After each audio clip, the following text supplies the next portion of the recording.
اللہ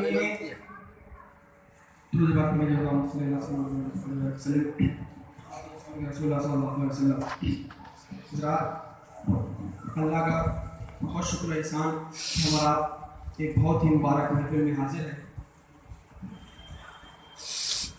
آج اور اسی وقت جو میں آپ حضرات کے سامنے کچھ گفتگو کروں گا اس کی کچھ اہمیتیں ہیں.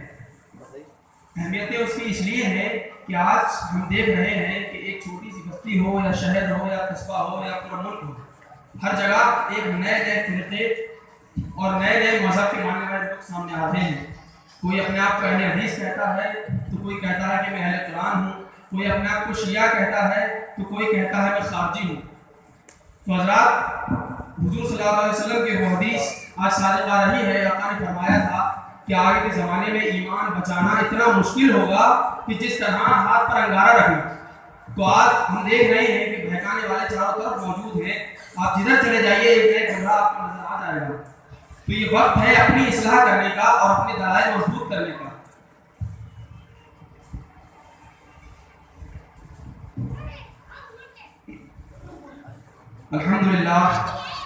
الحمدللہ القادر المقتدر القدیر والصلاة والسلام على السيد البشير النذير وعلى آله وأصحابه أجمعين وبعد. فأعوذ بالله من الشيطان الرجيم. بسم الله الرحمن الرحيم. ولا تقولوا لمن يقتل في سبيل الله أموات بل أحياء ولكن لا تشعرون. صدق الله العظيم وصدق رسوله النبي الأمين المتين الكريم ونحن على ذلك من الشاهدين والشاكرين والحمد لله رب العالمين. چلے جب حضور سوئے فلک بلغ العلا بکمالہ اور کوئی دیکھے رخ کی چمک دمک کشفت دجا بجمالہ اور وہ ہے بے مثال دری چشک حسنت جمیع خصالہ اور انہیں دیکھ لے تو پڑھے ملک صلو علیہ وآلہ اللہم صلی علی سیدنا و مولانا محمد مبارک وسلم صلاۃ و سلام علیک یا رسول اللہ صلی اللہ علیہ وسلم. محترم سامعین حاضرین، ابھی میں نے آیت کریمہ کو تلاوت کیا، اس میں اللہ رب العزت شہداء کی زندگی کو بیان فرماتا ہے. شہداء زندہ ہیں، اس کو اللہ ذکر فرما رہا ہے. فرماتا ہے کہ وَلَا تَقُولُوا لِمَنْ يُقْتَلُ فِي سَبِيلِ اللَّهِ أَمْوَاتٌ بَلْ أَحْيَاءٌ وَلَكِنْ لَا تَشْعُرُونَ. یعنی وہ لوگ جو اللہ کی راہ میں شہید کیے گئے ہیں، وہ لوگ جو اللہ کی راہ میں قتل کیے گئے ہیں، انہیں مردہ نہ کہو بلکہ وہ زندہ ہیں اور تمہیں ان کی زندگی کا شعور نہیں ہے. یعنی تم ان کی زندگی کی کیفیت، یعنی وہ کس طرح جیتے ہیں، اپنی عقل کے ذریعے نہیں سمجھ سکتے، تو ہرگز ان کو مردہ نہ کہہ دینا. یہ آیت اس وقت نازل ہوئی کہ جب میدان بدر میں بہت سارے مسلمان شہید ہو گئے اور لوگوں نے کہنا شروع کر دیا کہ فلاں شخص مر گیا اور دنیا کی لذتوں سے محروم ہو گیا. تو غیرت الہی کو یہ بات گوارا نہ ہوئی اور یہ آیت نازل فرمائی اور شہیدوں کو مردہ کہنے والوں کو سخت کہہ دیا کہ شہیدوں کو مردہ نہ کہو بلکہ وہ زندہ ہیں اور تمہیں ان کی زندگی کا شعور نہیں ہے. بلکہ دوسرے مقام پر ایک جگہ اور اللہ فرماتا ہے وَلَا تَحْسَبَنَّ الَّذِينَ قُتِلُوا فِي سَبِيلِ اللَّهِ أَمْوَاتًا بَلْ أَحْيَاءٌ عِندَ رَبِّهِمْ يُرْزَقُونَ. کہ وہ لوگ جو اللہ کی راہ میں شہید کیے جاتے ہیں انہیں مردہ نہ کہو، انہیں مردہ گمان نہ کرو بلکہ وہ زندہ ہیں اور رب کے پاس رزق دیے جاتے ہیں. تو پہلی آیت میں اللہ نے فرمایا تھا کہ وہ لوگ جو اللہ کی راہ میں شہید کیے گئے ہیں وہ زندہ ہیں، انہیں مردہ نہ کہو. اور دوسری آیت میں اللہ فرما رہا ہے کہ انہیں مردہ گمان تک نہ کرو، یعنی یہ وہم و گمان بھی ذہن میں نہ لانا کہ وہ مردہ ہیں. تو ان آیات سے معلوم ہوا کہ شہداء کرام اپنے جسموں کے ساتھ زندہ ہیں. حضرات ایک حدیث مبارکہ ہے، حضرت ابن عباس رضی اللہ تعالیٰ عنہ سے مروی ہے. آقا علیہ السلام فرماتے ہیں کہ جب تمہارے بھائی جنگ احد میں شہید ہو گئے اور اللہ رب العزت نے انہیں سخت پرندوں کے قالب عطا فرمائے جو جنت کی ندیوں پر، جنت کی نہروں پر اڑتے پھرتے ہیں، جن کے ذریعے وہ لذتیں حاصل کرتے ہیں. تو جب ان شہداء کو یہ تمام چیزیں حاصل ہو گئیں اس کے بعد انہوں نے کہا کہ اب یہ ہمارے بھائیوں کو کون جا کر بتائے کہ ہم زندہ ہیں ہمیں جنت میں بہت آرام ہے. تو اللہ نے فرمایا کہ تمہاری خبریں میں ان تک پہنچاؤں گا. تو اللہ نے یہ آیت نازل فرمائی تھی وَلَا تَقُولُوا لِمَن يُقْتَلُ فِي سَبِيلِ اللَّهِ أَمْوَاتٌ بَلْ أَحْيَاءٌ وَلَٰكِن لَّا تَشْعُرُونَ. تو معلوم ہوا کہ شہداء زندہ ہیں اور اپنی جسموں سے ان کی روحوں کا تعلق اب بھی موجود ہے. حضرت علامہ قرطبی علیہ رحمہ فرماتے ہیں کہ حیات الشہداء محققۃ. کیا فرماتے ہیں؟ حیات الشہداء محققۃ، کہ شہداء کا زندہ ہونا یہ ایک تسلیم شدہ حقیقت ہے. اس کو سب مان چکے ہیں کہ شہید زندہ ہیں، مگر آج وہ لوگ جو انکار کرتے ہیں ان سے ہمیں کوئی مطلب نہیں ہے. ہمارے اللہ نے فرما دیا ہے وہ زندہ ہے تو زندہ ہے بس. اور ایک دوسرے قول میں حضرت علامہ قرطبی فرماتے ہیں کہ ان الارض لا تأكل اجساد الانبیاء والعلماء والشہداء والمؤذنین المحتسبین وحملۃ القرآن. کہ بے شک زمین انبیاء کرام، شہداء کرام اور علماء ربانیین اور فقط ثواب کے لیے اذان دینے والے مؤذن اور حافظ قرآن کے جسموں کو نہیں کھاتی. اور ایک دوسری جگہ صاحب تفسیر مظہری حضرت علامہ ثناء اللہ بانی قدس رحمۃ اللہ تعالی فرماتے ہیں کہ ان اللہ یعطی لارواحہم قوۃ الاجساد، ان اللہ یعطی لارواحہم قوۃ الاجساد ویذهبون من الجنۃ من السماء والارض والجنہ حیث یشاءون. کہ اللہ رب العزت شہداء کی روحوں کو جسموں کی قوت عطا فرماتا ہے. اللہ ان کو وہ قوت دیتا ہے جس طرح جسموں کو ہوتی ہے. وہ زمین میں، آسمان میں اور جنت میں جہاں چاہے جاتے ہیں. جب ان کی مرضی ہوتی ہے وہ جنت میں جاتے ہیں، دنیا میں دیکھنے آ جاتے ہیں، اور جب چاہیں آسمان پر چلے جاتے ہیں. اور وہ اپنے دوستوں کی مدد بھی کرتے ہیں اور اپنے دشمنوں کو ہلاک بھی کرتے ہیں. حضرات شہداء کی زندگی پر یہ ابھی کچھ ہی اسی 20ویں صدی کی بات ہے. کچھ زمانے پہلے کی بات ہے. ہمارا آپ نے دیکھا کہ جب دریائے دجلہ حضرت عبداللہ بن جابر رضی اللہ تعالیٰ عنہ اور دوسرے شہداء کے مزار کے بالکل قریب آ گیا، سیلاب کے قریب تھا، تو افغانی عراقی حکومت نے یہ سوچا کہ آپ کے جسم اطہار کو اٹھا کر حضرت سلیمان فارسی رضی اللہ تعالیٰ عنہ کے جواب میں منتقل کر دیا جائے. تو زمانہ گواہ ہے، زمانے نے اپنی آنکھوں سے دیکھا تھا کہ 1400 صدیاں گزرنے کے بعد جب ان کے جسموں کو، ان کی قبروں کو کھودا گیا تھا تو ان کے جسم صاف، شفاف اور طاہر اس طرح تھے کہ جیسے کل ہی دفن کیا گیا ہے. محترم سامعین و حاضرین، ان شہداء کا زندہ ہونا محقق ہے، اور ان کے زندہ ہونے پر تو سب سے بڑی دلیل ہمارے لیے یہ ہے، کسی کے لیے ہو یا نہ ہو ہمیں اس سے کوئی مطلب نہیں ہے. ہمارے لیے سب سے بڑی دلیل یہ ہے کہ ہمارے اللہ نے قرآن میں 2 مرتبہ فرمایا ہے کہ مردہ گمان نہ کرو، مردہ نہ کہو. تو اس سے بڑی ہمیں کوئی دلیل نہیں چاہیے، اور اس میں شک و شبہ کوئی گھنٹی گنجائش بھی نہیں ہے. اور جو شک و شبہ کرتا ہے ہم دعوے کے ساتھ کہتے ہیں وہ اسلام سے خارج ہے. حضرات، کیونکہ اللہ انہیں زندہ رکھنا چاہتا ہے اس لیے وہ زندہ ہے. اللہ قرآن میں فرماتا ہے ان اللہ علی کل شیء قدیر، بے شک اللہ ہر چیز پر قادر ہے. تو جب اللہ ہر چاہت پر قادر ہے، ہر شے پر قادر ہے، تو شہداء کو زندہ رکھنا چاہتا ہے تو کیوں نہیں رکھ سکتا؟ جب اللہ قادر ہے تو زندہ رکھ سکتا ہے. حضرات، مگر عقل یہ کہتی ہے کہ اے میرے مولا، ان کی تو جان بھی چلی گئی، ان سے تو ہاتھ کاٹ دیے گئے، بیویاں ان کی بیوہ ہو گئی، بچے ان کے یتیم ہو گئے، نماز جنازہ ان پر پڑھ لی گئی، انہیں ہزاروں من مٹی کے نیچے دفن کر دیا گیا، حتیٰ کہ تمام معاملات وہ ہوئے جو مردوں کے ساتھ ہوتے ہیں. یا میرے مولا پھر کیسے زندہ ہے؟ فرمایا زندہ ہے اس لیے کہ میں انہیں رکھنا چاہتا ہوں. فرمایا میرے مولا قبر میں نہ کوئی کھڑکی ہوتی ہے، نہ کوئی روشن دان ہوتا ہے، قبر میں نہ کسی کھانے نہ کوئی ہوا کا راستہ ہے. میرے مولا پھر کیسے زندہ ہے؟ اللہ فرماتا ہے اے نا سمجھ، تو اس مثال سے سمجھ. آپ حضرات نے دیکھا ہوگا کہ ہمارا اگر مرغی کے نیچے کچھ انڈے رکھتے ہیں، ہوتا ہے اکثر گاؤں میں ہوتا ہے، اگر ہم مرغی کے نیچے انڈے رکھتے ہیں تو 18-19 دن کے بعد اسے چوزوں کی آواز آنے لگتی ہے. آپ حضرات سب گواہ ہیں. اور یہ 21ویں دن وہ چوزے باہر نکل آتے ہیں. تو غور کرنے کی بات یہ ہے کہ جو اللہ ایک چوزے کو اس انڈے کے اندر بغیر کسی کھڑکی کے، بغیر کسی روشن دان کے، بغیر ہوا، بغیر پانی کے جب زندہ رکھنے پر قادر ہے تو ایک شہید کو کیوں نہیں زندہ رکھ سکتا؟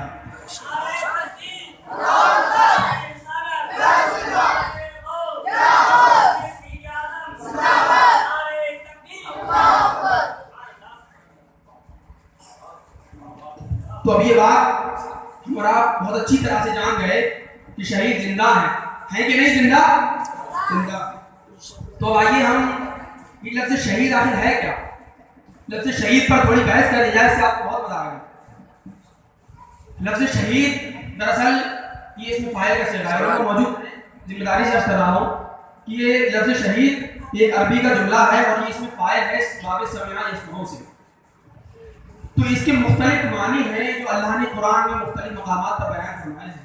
اللہ رب العزت سورہ بقرہ کی آیت نمبر 185 میں فرماتا ہے فمن شہد منکم الشہر فلیصمہ، کہ تم میں سے جو یہ مہینہ پایا تو اس کے روزے رکھیں. تو شہدہ دراصل فعل ہے تو اس کا معنی ہے پانے والا، پانا. تو شہید اس میں پایا ہے تو اس کا معنی ہوا پانے والا. تو آگے سوال یہ اٹھتا ہے کہ آپ شہید نے پایا کیا؟ اس کی گردن کاٹ دی گئی، اس کے بچے یتیم ہو گئے، بیوی بیوہ ہو گئی، کفن میں دفن کر دیا گیا، سب کچھ ہو گیا، آخر اس نے پایا کیا؟ اس نے ظاہری طور پر تو کھویا ہی کھویا ہے. ظلم اس پر ہوئے ہیں، بہت زیادہ ظلم و ستم کا شکار وہ ہوا ہے، تو آخر پایا کیا؟ تو آئیے میرے آقا کی بارگاہ میں چلتے ہیں. آقا فرماتے ہیں کہ للشہید عند اللہ ستۃ خصال، حدیث مبارکہ ہے کہ للشہید عند اللہ ستۃ خصال، کہ ایک شہید اللہ سے 6 چیزیں پاتا ہے. کتنی چیزیں پاتا ہے؟ 6 چیزیں پاتا ہے. گنتے ہیں ہم. سب سے پہلے یغفر له فی دفعۃ واحدہ، فی اول دفعۃ، یغفر له فی اول دفعہ، یعنی اس کے خون کا پہلا قطرہ زمین پر گرنے سے پہلے اس کا رب اس کے تمام گناہوں کو معاف فرما دیتا ہے. کتنا ہوا؟ 1. اب دوسرے آتا ہے کہ یرا مقعدہ فی الجنہ، یرا مقعدہ فی الجنہ، کہ اس کا جو ٹھکانہ جنت کو اس کو پہلے ہی دکھا دیا جاتا ہے، بتا دیا جاتا ہے کہ اے شہید تم شہید ہونے کے بعد اس محل میں رہو گے، اس جگہ رہو گے. کتنی چیزیں ہو گئی؟ 2. نمبر 3 وَيُجَارَ مِنْ عَذَابِ الْقَبْرِ، اس کو عذاب قبر سے معمون کر دیا جاتا ہے. فرمایا جاتا ہے تم جاؤ شہید ہو اور قیامت تک تم پہ کوئی ڈسٹرب، تمہیں کوئی عذاب اور کوئی پریشانی لاحق نہیں ہوگی، تم قیامت تک چین کی نیند سو جاؤ. کتنی چیزیں ہوئی؟ 3. اور چوتھی چیز ہے وَيَأْمِنُ مِنَ الْفَزْعِ الْأَكْبَرِ، اس کو فزع اکبر سے معمون کر دیا جاتا ہے. کیا کہ فزع اکبر سے معمول کر دیا. اب سوال فزع اکبر ہے کیا؟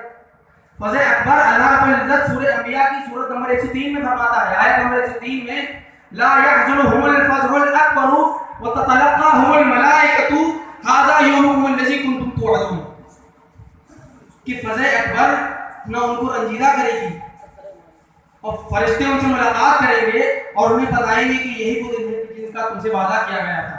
یعنی جب حضرت اسرافیل علیہ السلام سور پھونکیں گے اور ساری امت ہڑبڑا کر اپنی قبروں سے اٹھے گی، سب پریشان و حیران ہوں گے، مگر اس دن یہ ہستیوں کو پریشانی اور حیرانی کا منہ نہیں دیکھنا پڑے گا، بلکہ فرشتے تو پہلے سے ان کے انتظار میں، ان کے استقبال میں موجود ہوں گے اور ان سے یہ کہیں گے کہ یہ وہی دن ہے جن کا تم سے وعدہ کیا گیا تھا.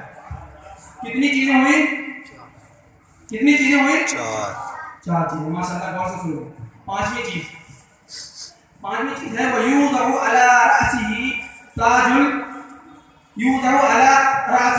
العزت، کہ اس کے سر پر عزت و رفعت کا تاج رکھا جاتا ہے. قیامت کے دن اس کے سر پر عزت و رفعت کا تاج رکھا جائے گا کہ جس تاج کا ایک موتی دنیا اور اس کی تمام چیزوں سے بہتر ہوگا. جو تاج ان کے سر پر رکھا جائے گا اس تاج کا ایک موتی دنیا کی تمام اور کی تمام قیمتی چیزوں سے بہتر ہوگا اور ان کے نکاح میں 72 حوریں دی جائیں گی. کتنی چیزیں ہوئی؟ 5. اب آخری چیز ہے وہ یشفع فی 70 من القرباء، کہ آپ حضرات نے بہت بار سنا ہے کہ قیامت کا منظر کتنا خطرناک ہوگا، نفس نفسی کا عالم ہوگا، کوئی کسی کو پوچھنے والا نہیں ہوگا. باپ کہہ رہا ہوگا کہ بیٹے تم مجھ سے دور بھاگ جا، آج میرے خود کے بندے ہیں، میں تجھے کیا بتاؤں. استاد کہہ رہا ہوگا بیٹا میرے پاس نہ ہو کیونکہ میں خود پریشان ہوں.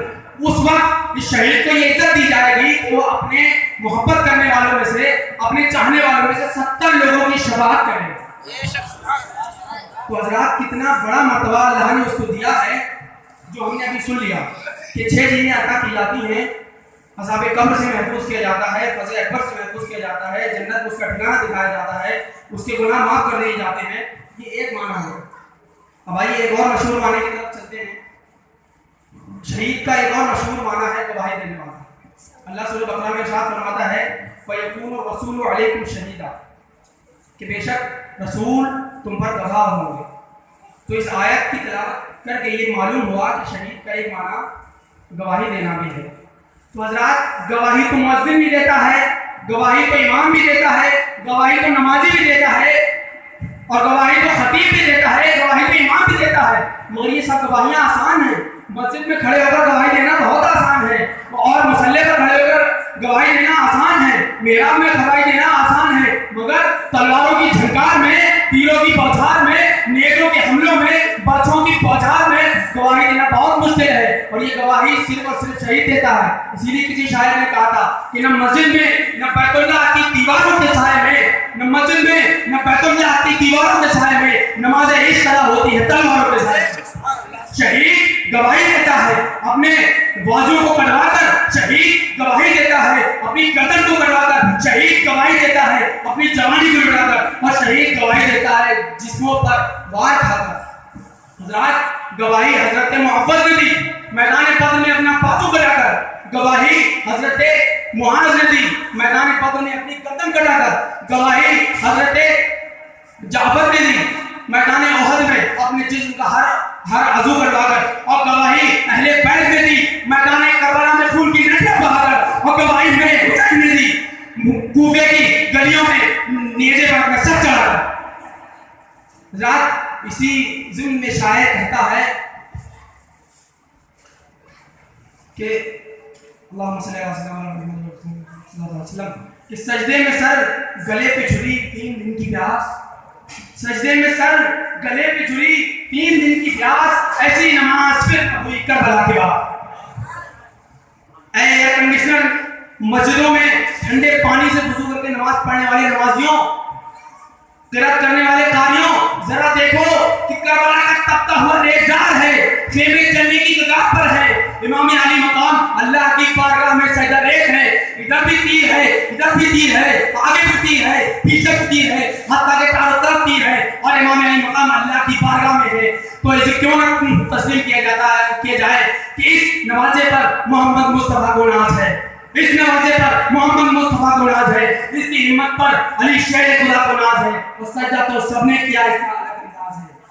سجدہ تو سب نے کیا، اس کا الگ انداز ہے. اس نے تو سجدہ کیا جس پر خدا کو ناز ہے.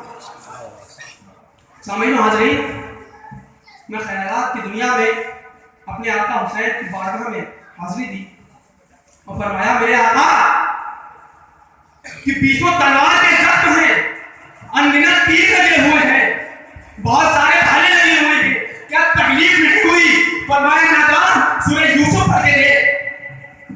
سورہ یوسف کہ جب حضرت زلیخا کو عورتوں نے تانا دیا کہ ارے تم پر لعنت ہو کہ تم ایک غلام کی محبت میں گرفتار ہو، تم پر لعنت ہو، تو انہوں نے اس کا جواب دینے کے لیے ان تمام عورتوں کی دعوت کر دی اور کہا کہ تمہیں میرے گھر دعوت ہے. جب انہوں نے جو دعوت کی گئی وہ پھل کی دعوت کی گئی تھی، اور حضرت یوسف کو عرض کر دیا گیا تھا کہ جب یہ لوگ سامنے بیٹھے تو آپ باہر نکلنا، اور عورتوں سے کہا تھا کہ جب میرا یوسف باہر نکلے تو تم پھل کاٹنا. تو زمانہ گواہ ہے، واقعہ پڑھنے کے بعد معلوم چلتا ہے کہ جب یوسف علیہ السلام باہر نکلے اور انہوں نے پھل کاٹنا شروع کیے، انہوں نے مسلم یوسف کو دیکھ کر پھل کے بجائے اپنی انگلیاں کاٹ لی تھی. حضرات تو یہ بات غور کرنے کی ہے کہ جب زنانہ نے مصر نے اس نے یوسف کو دیکھا اور پھل کے بجائے اپنی انگلیاں کاٹ لی، تو وہ حسین کہ جب اس کو شہید کیا گیا، اس کے رب کے ساتھ، اس کے آنکھوں کے سامنے اس کے رب کا دیدار تھا، محمد کا رب تھا، یوسف کو پیدا کرنے والا تھا، تو تکلیف تو ہوئی تھی مگر ایسا نہ ہوا تھا.